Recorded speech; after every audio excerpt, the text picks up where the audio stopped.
Hey everybody, welcome back to another edition of Rapid Recap here at Inside Nebraska. With me as always is Greg Smith. I'm Zack Carpenter, and Greg, I got a question for you. Okay. How do you approach every week of your Nebraska football coverage? With enthusiasm unknown to mankind. That's a good answer, not as good as Isaac Gifford and their team's approach now. He said that the team is now approaching every week like they got their ass kicked by Michigan. So there's a new mindset with this team. I related it to Michigan. Yeah, I mean, hey, like unknown to mankind. Is that a Harbaugh quote? Okay, I didn't know where it was from. I didn't know. I probably shouldn't be quoting him around here. It was like when I quoted Buzz Aldrin when it was actually a Star Trek quote. But anyway, I digress. But not really, because that's sort of one of the main takeaways from today's press conference with Tony White, Marcus Satterfield, Heinrich Carberg, Isaac Gifford. I could rattle off 8 other names that they had. I think it was like 8 or 9 players actually available today. We'll have more player takeaways today and tomorrow at InsideNebraska.com. But main takeaway was, for me, was this team's new approach and the bye week, how Marcus Satterfield said that the way that this team and rules programs approach bye weeks are different than any others he's been at. Yeah, he said there was a lot more work than normal, but they made sure to say, there were some breaks worked in there. There was a lot of recovery. Guys did get their bodies right, but also a lot of reps for the young players, and Matt Rules talked about that as well yesterday, about kind of getting those young guys additional reps so that they could continue to be ready in case there were even more injuries than there have already been. And so at least they're trying to be proactive in that case. Yeah, to that point, I think that's something we've talked about before, is those first 4 games this season, especially going into the Michigan game, it felt like a mentality of that's one reason why they're playing so many players on defense, especially, was to prepare them for not just the October, November championship months to keep them fresh, but also to get the young guys ready for, and the other younger, the freshmen and the younger players, get them ready for those times when there would be injuries and things would be depleted on the step chart. Yeah, nobody foresaw this. You didn't see this coming, where, we're not, it used to be in the summer we were talking about those freshman receivers coming in because they were, there was excitement around them and you were hopeful about them. Now you're asking about them, as Marcus Satterfield said today, because they have to play, right? And so you didn't want it to be this situation, but that's where they find themselves, where now they've got a bunch of guys that are that young and are just going to have to play.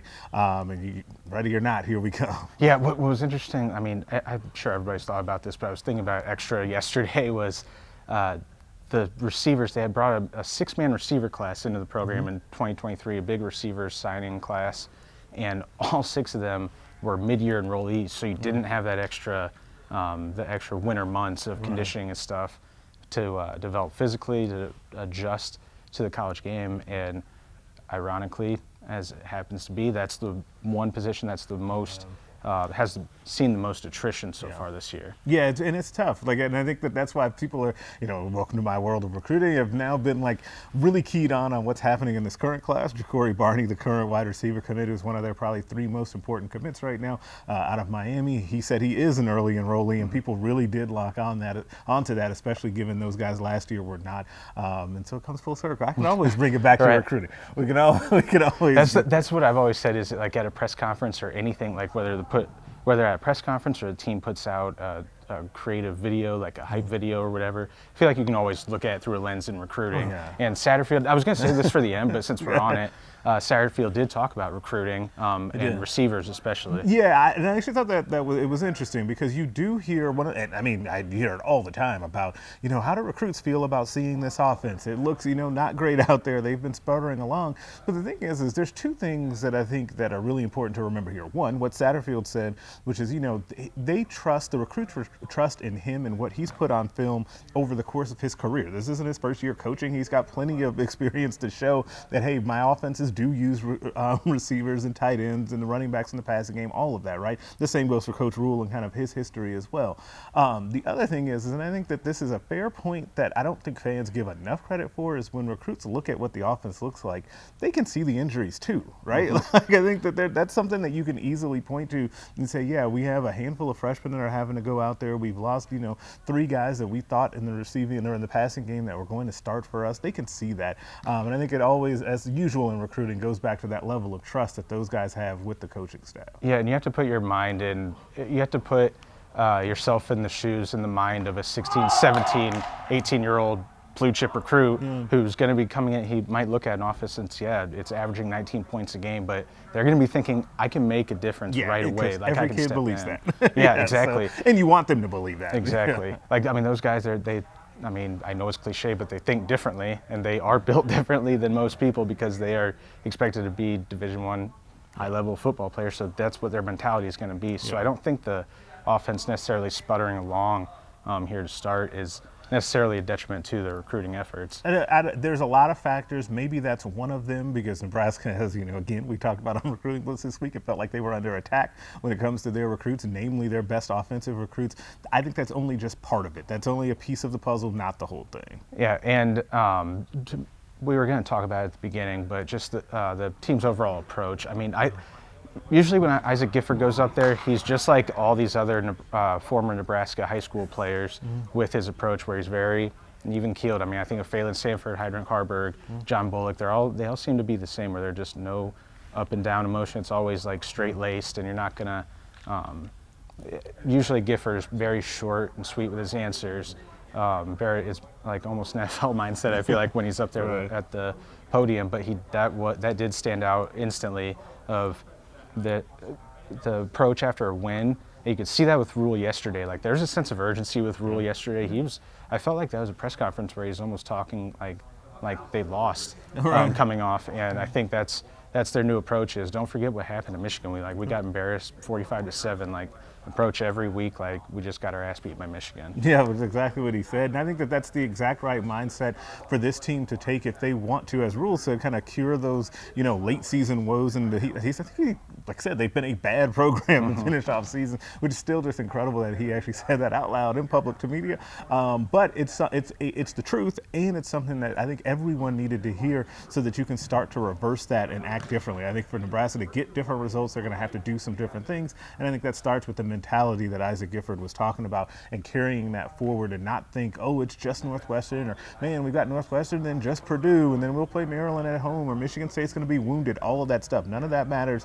One rep at a time, as Nuri Newelli said out here in the hallway as well. Yeah, and we talked about that a lot yesterday, and on yesterday's Rapid Recap, you guys can go watch and listen to that as well because, yeah, I mean, it's the same conversation of Iowa and Wisconsin both. They just played a 10-6 game that you could see Nebraska easily being involved in the fourth quarter there, and they both have their starting quarterbacks injured. You'd have the Michigan State program that's in a little bit of chaos right now. Maryland just got beat by Illinois. You have Northwestern and Purdue at home, and they're both Purdue's going through a coaching transition, setting the cultural foundation a lot like this program, and Northwestern's obviously been through what Northwestern's been through while they're potentially a backup quarterback.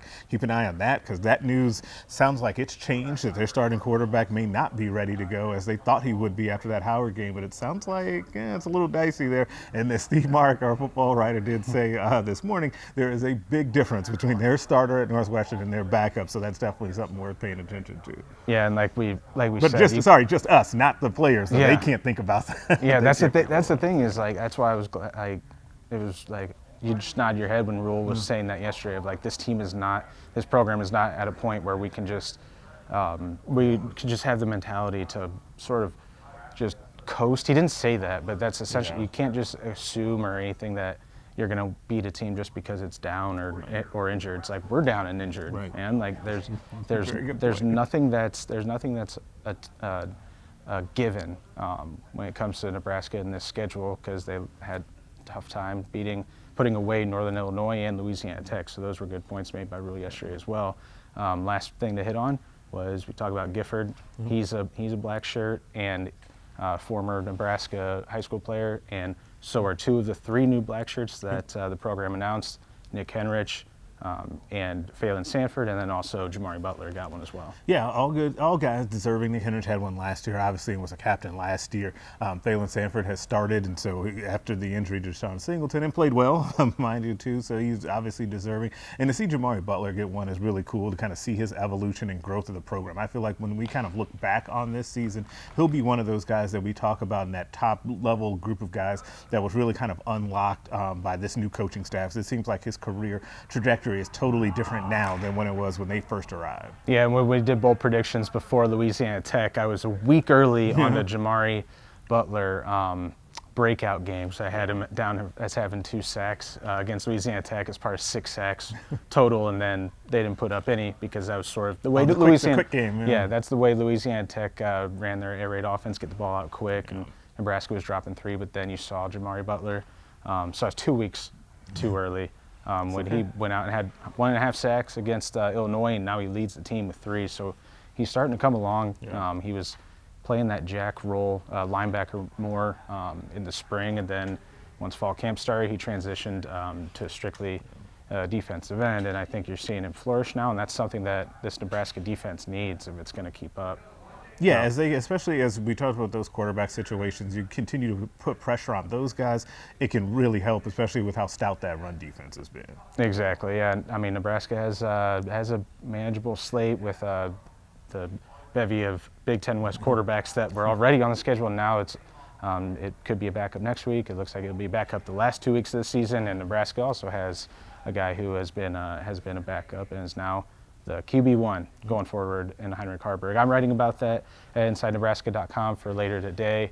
We'll have Steve Mark is writing about what's he writing about? He's writing Defense, about the turning point basically of the goal line today, and Tony White talked about that. I think he transitioned. He's doing something about like the coaches adjusting to their style, which is which is a really good point, and we could talk for another 10 minutes about that, about how they've adjusted to their personnel, adjusted to the situation. But Steve will go in depth on that. So I encourage you guys to check that out at InsideNebraska.com. Encourage you guys to like this video, subscribe to the Inside Nebraska YouTube page, and get these videos dropped directly into your feed. But that's it for us. So for Greg Smith, I'm Zack Carpenter, and we'll catch you guys again next time.